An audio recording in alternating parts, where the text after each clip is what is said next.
and that he did not want this issue to drag on.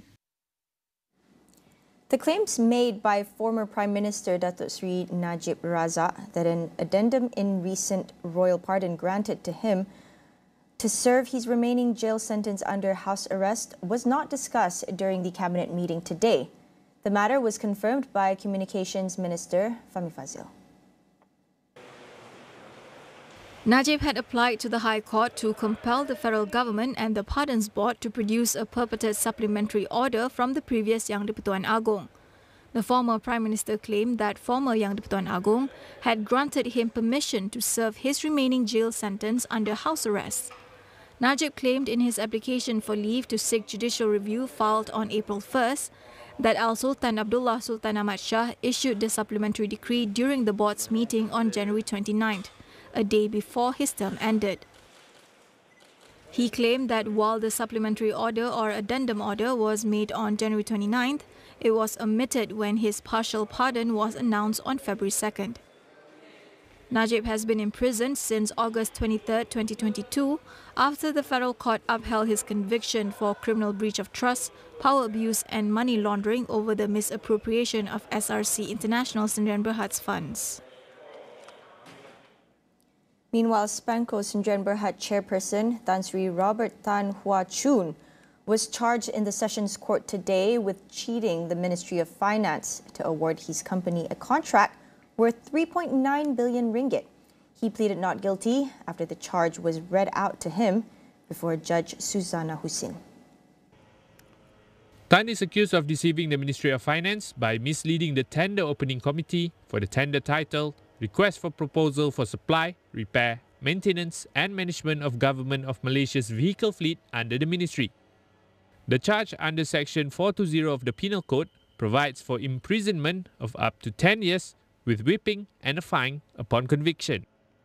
Malaysian Anti-Corruption Commission MACC Deputy Public Prosecutor Mahadi Jumaat suggested bail of 2 million ringgit in one surety with condition that he surrendered his passport, reported himself to the MACC office every month and did not interfere with witnesses directly or through third parties.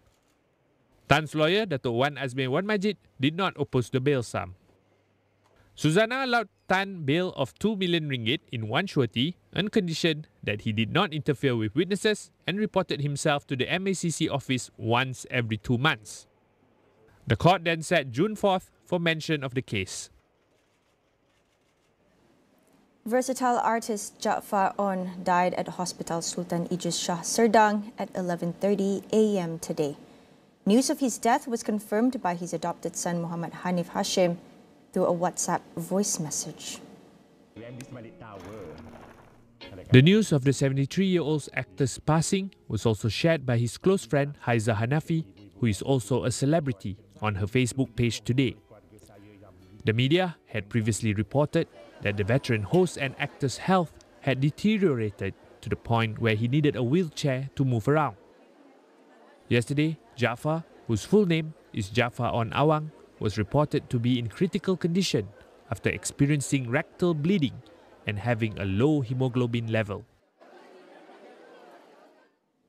In other news, the Selangor government is ready to share data collected through the Selangkah application for cross-checking and updating the information of people of the state in the Central Database Hub PADU system.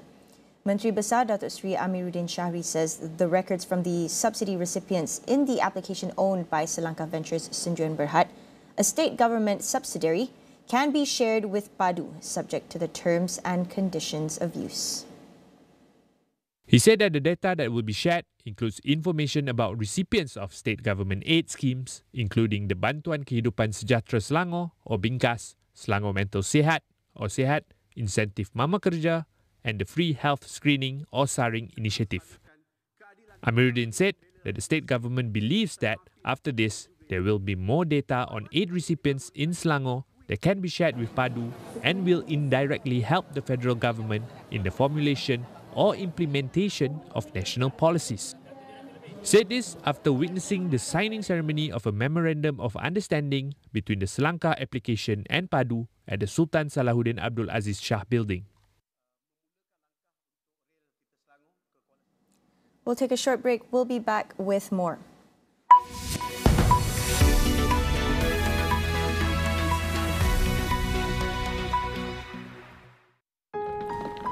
Hei, penatnya. Terbang sana, terbang sini. Inilah antara sebabnya aku terlepas nak tengok rancangan kegemaran aku. Tapi apa dah hal?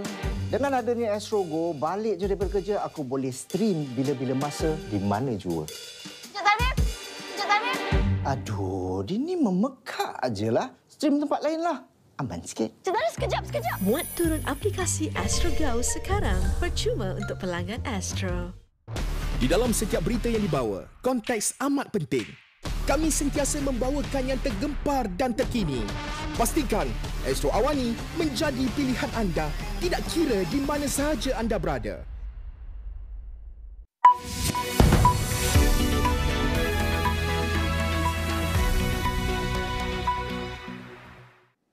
Welcome back. A study by Amazon Web Service found that over 92% of organizations in the Asia Pacific will be enabled by artificial intelligence by 2028.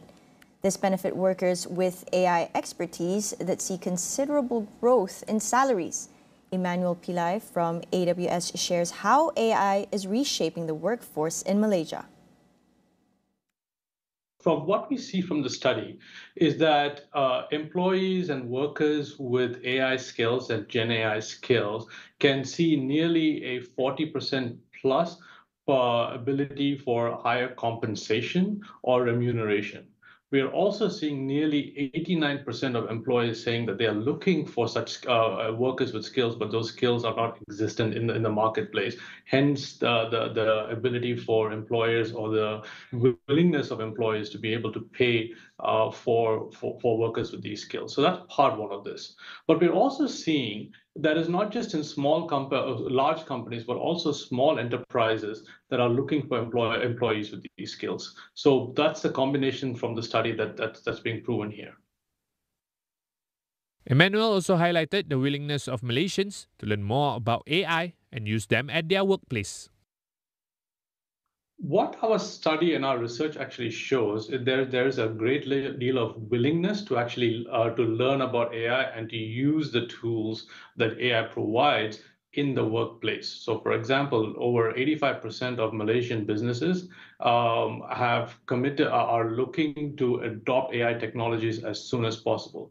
On the respondent side, at the individual level, we see those who are Gen Z as well as those who are 55 years older and above. 90% of them are also looking for access to learn the skills to apply Gen AI in their workplaces and also upskill and reskill. So there's quite a bit of interest. That being said, there's, of course, when any transformative technology, there's always some concern around what can happen to existing jobs. I want to point to a study by the UN Labor Organization that says that in the long term, AI is actually going to augment and create new jobs and create demand for jobs versus actually doing anything else, as with previous sort of technological transformations. What is critical, of course, is that workers in these current roles should really look to upskill and reskill as soon as possible. Emmanuel also urges everyone to adapt and equip themselves with AI knowledge and expertise to fill in the AI skills gap. He also highlights some of the programs AWS offers to help in this journey. So in Malaysia, the study shows that nearly 98% of employers, 96% of workers are expecting to use generative AI in the next 4 to 5 years. So ensuring effective and supportive integration of AI into Malaysia requires really a commitment both from the private sector as well as the public sector. The other part of this, of course, is the study does highlight a significant and looming AI skills gap, with nearly 89% of employers in Malaysia prioritizing hiring AI talent. At the same time, 81% actually find it difficult to actually hire that talent. So again, from an AWS perspective, we are addressing this through comprehensive training programs aimed at both equipping the current and future workforce with essential skills, but also just building awareness of the training programs that are available.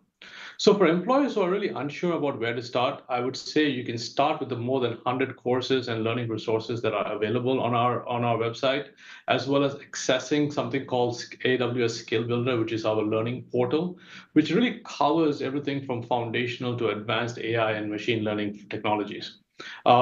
Really, in order to prepare the workforce of the future and make AI education available to everyone, we are encouraging organizations of all sizes and across different industries to lean into this. I want to again call out the AI Ready initiative that offers these free courses, and I would encourage your listeners and business leaders as well as technology leaders to ensure that these programs are available to your employees. On to world news, Taiwan was struck by a 7.4 magnitude quake this morning. It's most powerful in 25 years. Officials have confirmed at least 9 people are dead, while rescuers continue to pull people out from collapsed buildings.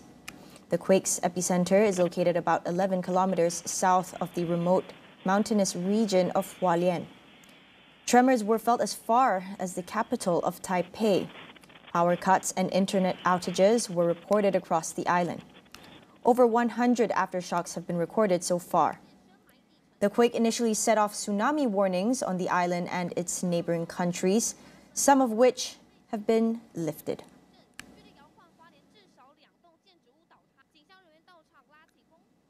Meanwhile, Finland flew its flags at half-mast as the country mourned the death of a 12-year-old child in a school shooting. Police have launched an investigation into murder and attempted murder, but have not yet revealed the motive for the attack.